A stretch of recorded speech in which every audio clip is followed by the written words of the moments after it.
Hello students, मैं हरन प्रताप सिंह आप सभी लोगों का अपने इस एजुकेशन चैनल पर स्वागत करता हूं। फ्रेंड्स, आज हम लोग क्लास 11th के लिए अर्थशास्त्र के सांख्यिकी का अध्ययन करेंगे, जिसमें मैंने 4th चैप्टर लिया है आंकड़ों का प्रस्तुतिकरण, प्रेजेंटेशन ऑफ डाटा। आज हम लोग इस वीडियो में समझेंगे कि सारणी क्या होती है, सारणी की परिभाषा क्या है, सारणी के उद्देश्य क्या है और सारणी के लाभ क्या हैं।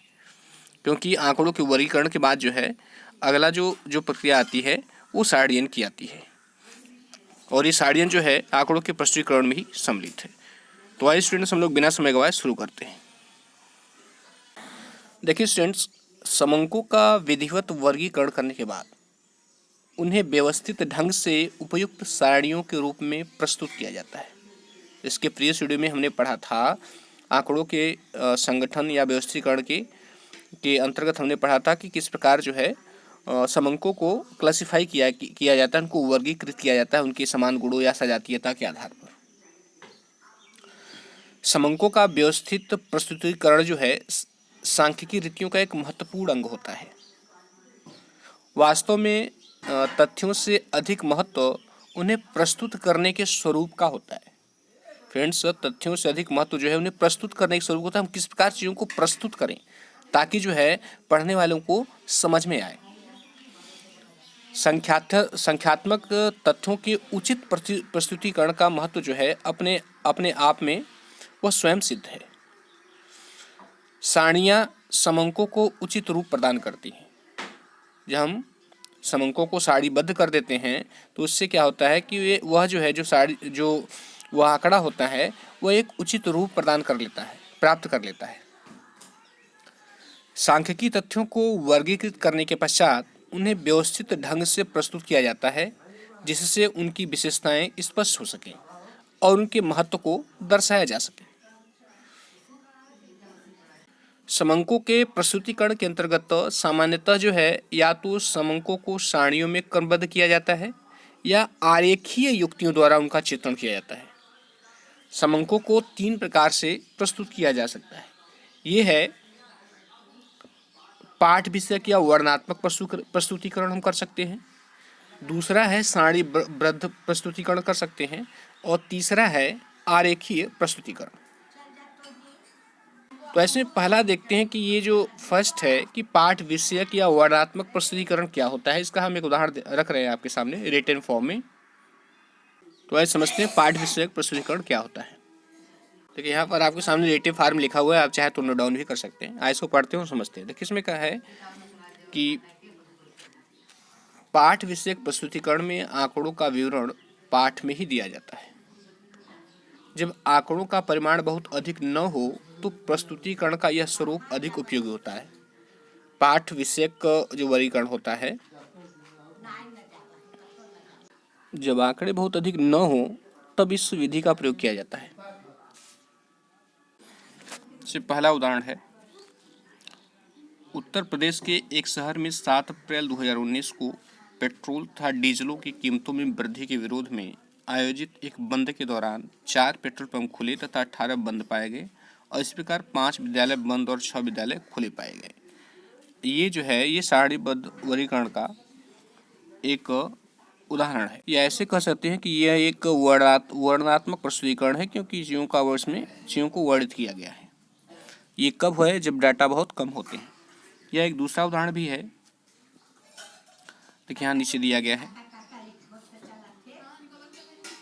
कि भारत की जनगणना 2011 की रिपोर्ट के अनुसार भारत की जनसंख्या बढ़कर 121 करोड़ हो गई, जिसमें 62 करोड़ पुरुषों के मुकाबले 59 करोड़ महिलाएं थीं। निरपेक्ष रूप से शहरी व ग्रामीण जनसंख्या क्रमशः 37.71 करोड़ व 83.35 करोड़ थी, अर्थात इनका प्रतिशत क्रमशः 31.2 व 68.8 था। इस समय लिंगानुपात 943 अर्थात प्रति हजार पुरुषों पर 943 महिलाएं हैं। जनसंख्या घनत्व 382 था और साक्षरता दर 73% थी, जिसमें 80.9% पुरुष और 64.6% महिलाएं साक्षर थी। अब इसमें जो है ये उपयुक्त जो दोनों उदाहरण हैं इसे पाठ्य सामग्री के रूप में प्रस्तुत किया गया है, लेकिन इसका सबसे बड़ा दोष ये है कि इन आंकड़ों को समझने के लिए पूरे पाठ को पढ़ना पड़ेगा। तो ऐसे ही वर्गीकरण को जो है पाठ विषयक वर्गीकरण या प्रस्तुतिकरण, वर्णनात्मक प्रस्तुतिकरण बोलते हैं। अब आइए समझते हैं आंकड़ों का सारणीबद्ध प्रस्तुतिकरण क्या होता है अथवा सारणीयन किसे कहते हैं। देखिए यहाँ पर लिखा हुआ मैंने कि सारणीयन वर्गीकृत समंकों को व्यवस्थित ढंग से प्रस्तुत करने की वैज्ञानिक विधि है। सारणीयन क्या है कि वर्गीकृत जो समंक है, इससे पहले मैंने बता दिया था कि सजातीयता के आधार पर जो समंकों को वर्गीकृत किया जाता है, चाहे आयु से संबंधित हो, चाहे वजन से संबंधित हो, चाहे साक्षर निरक्षर के रूप में हो, तो जो वर्गीकृत समंकन को व्यवस्थित ढंग प्रस्तुत करने की यह एक वैज्ञानिक विधि है जिससे उनके गुण तथा प्रमुख विशेषताओं को स्पष्ट किया जा सके।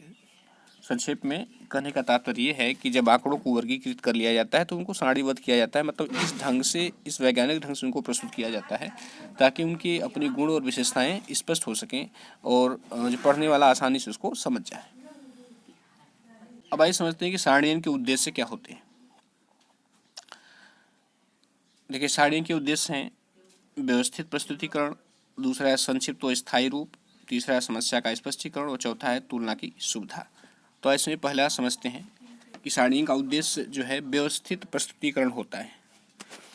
देखिए सारणीयन का जो मुख्य उद्देश्य है वो वर्गीकृत समंकों द्वारा व्यक्त की गई सूचना को क्रमबद्ध व सुव्यवस्थित रूप प्रदान करता है। देखिए सारणीयन का मुख्य उद्देश्य क्या है कि जो वर्गीकृत डाटा है, जो क्लासिफाइड डाटा है, जो वर्गीकृत समंक हैं, उन्हीं के द्वारा जो व्यक्त की गई सूचना है उनको क्रमबद्ध व सुव्यवस्थित रूप में प्रस्तुत करना। तो यह क्या है, ये जो वर्गीकृत डाटा का सुव्यवस्थित प्रस्तुतिकरण है। इस ढंग से उस क्लासिफाइड डाटा को जो है इस ढंग से उनको व्यवस्थित करना ताकि जो है वे पढ़ने वाले को आसानी से समझ में आ जाए। दूसरा है इसका उद्देश्य संक्षिप्त व स्थायी रूप। देखिए सारणी द्वारा अव्यवस्थित आंकड़ों को कम से कम स्थान में संक्षिप्त व स्थायी रूप में प्रकट किया जाता है जिससे विस्तृत सूचना एक बार में प्राप्त हो जाती है। देखिए जब जो अन्वेषक होता है, जो डाटा कलेक्ट करता है, तो उसके पास एक जैसे वस्तुओं का ढेर होता है उस तरह उसके पास डाटा होते हैं। और वह फिर क्या करता है, उनमें विभिन्न प्रोसेस को अपना करके जो है अंत में इस तरह आंकड़ों को इस तरह प्रस्तुत किया जाता है ताकि वह जो है पूरा बोधगम्य हो जाए। तो सारणीयन में क्या किया जाता है कि जो क्लासिफाइड डाटा है उनको जो है ये प्रयास किया, उनको सारणीबद्ध जब किया जाता है तो वह छोटे हो जाते हैं और एक अस्थायी रूप ग्रहण कर लेते हैं। जैसे बहुत छोटे मैं बता रहा हूँ, जैसे छात्रों के प्राप्तांक का विवरण दिया गया है तो अगर जो है 50 नंबर पाने वाले 10 छात्र हैं तो अगर उनको 10 बार लिखा जाएगा तो काफ़ी स्थान घेर लेगा, ठीक है। लेकिन यदि उसी तरह लिख दिया जाए, एक तरफ 50, एक तरफ लिख दिया जाए प्राप्तांक और इधर लिख दिया जाए छात्रों की संख्या, तो प्राप्तांक 50 और छात्रों की संख्या कितने लोगों ने प्राप्त किया है, 10 लोगों ने, तो वह अस्थायी भी हो गया और एक निश्चित रूप भी प्राप्त कर लिया। नेक्स्ट है, तीसरा है समस्या का स्पष्टीकरण। सारणीयन का उद्देश्य क्या होता है, समस्या को स्पष्ट करना। समंकों अथवा आंकड़ों को सारणियों के रूप में प्रस्तुत करने से समस्या सरल व स्पष्ट हो जाती है। जब जो डाटा होते हैं उनको वर्गीकृत करने के बाद जब हमको सारणीबद्ध कर देते हैं तो समस्या एकदम स्पष्ट हो जाती है, या उसमें जो उससे निष्कर्ष निकालना आसान हो जाता है। चौथा है तुलना की सुविधा। सारणीयन से जो है तुलना करने में आसानी होती है। समंकों को व्यवस्थित रूप से तालिका में प्रस्तुत करने से उनको संदर्भित करने, तुलनात्मक विश्लेषण करने तथा निर्वचन करने की प्रक्रिया सरल हो जाती है। अब आइए समझते हैं कि सारणीयन के लाभ क्या क्या होते हैं, क्यों जो हम डाटा को सारणीबद्ध करते हैं तो उसके क्या क्या लाभ होते हैं। ठीक है, ये लाभ आपके सामने दिए गए हैं। इसमें से पहला हम देखते हैं, तथ्य सरल हो जाते हैं। ठीक है, पहला है तथ्य सरल हो जाते हैं। देखिए सारणीयन जो है जो जटिल समंकों को स्पष्ट रूप से प्रस्तुत करने में सहायक होते हैं। जो इतने जटिल समंक डाटा प्राप्त होते हैं उनको जो है स्पष्ट रूप से वो प्रस्तुत करते हैं, जिससे उनको समझना सरल हो जाता है। साड़ियन होने के बाद समंकों के एक निश्चित स्वरूप व संरचना मिल जाती है तथा उसका ऊपर से नीचे तक तथा बाएं से दाएं तक आसानी से अध्ययन किया जा सकता है। यह संख्याओं की प्रवृत्ति को स्पष्ट करता है जो विरोधात्मक स्वरूप में नहीं देखे जा सकते। दूसरा है मितव्ययिता। देखिए मितव्ययिता क्या होती है। देखिए जो विस्तृत डाटा होते हैं, समंक होते हैं अन्वेषणकर्ता के पास, तो साड़ियन कर देने से क्या होता है कि वो न्यूनतम स्थान वो घेरते हैं। न्यूनतम स्थान पर समंकों को प्रस्तुत किया जा सकता है। इससे न केवल कागज व समय की ही बचत होती है बल्कि समंकों में स्पष्टता भी आ जाती है। समस्त समंक समूह को एक दृष्टि में देखकर समझा जा सकता है। इससे मस्तिष्क पर अधिक भार नहीं पड़ता। नेक्स्ट है तुलना करने में सहायक। साड़ियन से तुलना करना सरल हो जाता है। तुलना योग्य समंकों को परस्पर निकटवर्ती खानों में रखा जाता है। इससे उनका तुलनात्मक अध्ययन करना सरल हो जाता है। जब अव्यवस्थित आंकड़े जो है वर्गीकृत हो जाते हैं, सारणीबद्ध हो जाते हैं, संक्षिप्त व स्थायी रूप धारण कर लेते हैं, तो आंकड़ों के बीच तुलना करना भी आसान हो जाता है। नेक्स्ट है चौथा, सांख्यिकी गणनाओं में सहायक।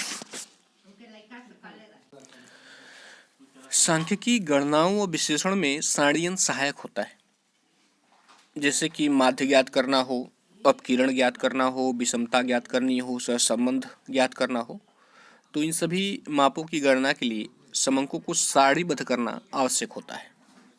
नेक्स्ट है वर्गीकरण में सहायक। देखिए साड़ियन वर्गीकरण में भी सहायक होता है। समंकों को वर्गीकरण कर देने से विभिन्न वर्गों की विशेषताएं उस समय तक स्पष्ट नहीं होती जब तक उनको सारणीबद्ध न किया जाए। वर्गीकरण समंकों के विश्लेषण की सैद्धांतिक क्रिया है और साड़ियन एक व्यवहारिक क्रिया है। देखिए जो साड़ियन होता है वो वर्गीकरण के बाद की प्रक्रिया है। जब सजातीयता के आधार पर जो है डाटा को क्लासिफाइड कर दिया जाता है, वर्गीकृत कर दिया जाता है, तो उसके बाद साड़ियन का नंबर आता है। लेकिन बिना साड़ियन के जो है वर्गीकृत समंकों का अपना कोई महत्व नहीं रह जाता। उसी वर्गीकृत डाटा को जब सारणीबद्ध कर दिया जाता है तो वह और अधिक स्पष्ट हो जाता है। नेक्स्ट है संदर्भ में सहायक। समंकों को सारणीबद्ध करने के पश्चात वे आवश्यकता पड़ने पर संदर्भ में सहायक होते हैं। समंकों को जो है सारणीबद्ध करने के पश्चात वे आवश्यकता पड़ने पर संदर्भ में सहायक होते हैं, अर्थात वे आवश्यकता पड़ने पर हम उनका संदर्भ दे सकते हैं, क्योंकि सारणीबद्ध कर देने से वो आंकड़े स्पष्ट हो जाते हैं, हम उनका तुलना कर सकते हैं, उनको समझ सकते हैं। तो जहाँ पर संदर्भ आ सकता है हम उनको वहाँ पर संदर्भ उनका दे सकते हैं। नेक्स्ट है निर्वचन एवं प्रदर्शन में सहायक। नेक्स्ट है ये निर्वचन एवं प्रदर्शन में भी सहायक होते हैं। देखिए सारणीबद्ध समंकों का निर्वचन करना सुविधाजनक हो जाता है। ऐसे तथ्यों का रेखा चित्रों तथा आलेखों में प्रदर्शन भी सुगमता से किया जा सकता है। जो सारणीबद्ध डाटा होते हैं हम उनको रेखा चित्रों के माध्यम से, आलेखों के माध्यम से भी प्रदर्शित कर सकते हैं, और रेखा चित्रों आलेखों के माध्यम से प्रदर्शित करने से चीज़ें और अधिक समझ में आती हैं, स्पष्ट होती हैं। तो स्टूडेंट्स ये रहा आंकड़ों का प्रस्तुतीकरण क्या होता है और साड़ियन क्या होता है, साड़ियन के लाभ और उद्देश्य क्या होते हैं। स्टूडेंट्स यदि वीडियो अच्छा लगा हो तो लाइक सब्सक्राइब से करिएगा। Thank you.